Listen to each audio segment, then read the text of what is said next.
Kids who look like their dads when they're young are typically have better mental health when they're adults.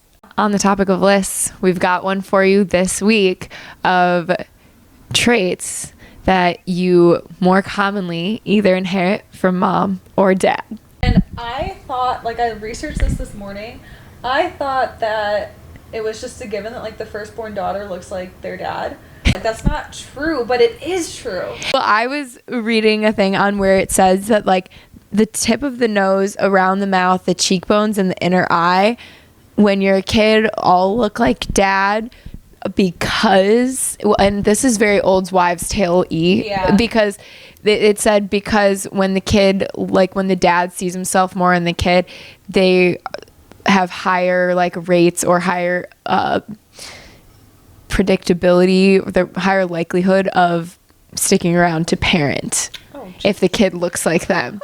So kids who look like their dads when they're young are typically have better mental health when they're adults. I was like, well, that's some too. What? Like, yeah, I wouldn't have guessed mom, but it's because that colorblind trait gets carried on the X chromosome.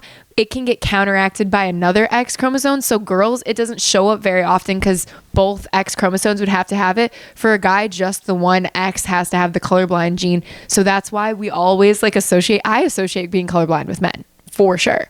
Well, the reason I think I thought that was because I'm pretty sure, like, your hair loss, it has to do with your maternal grandfather. Yeah, so it's maternal side. And that's what I'd always heard. And that is confirmed.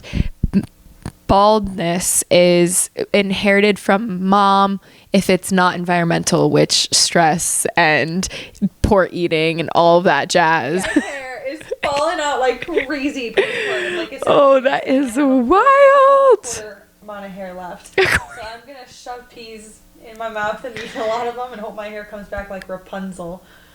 So your brains apparently are structured like your mom's, and to the point that most kids fall within 15 points of their mom's IQ.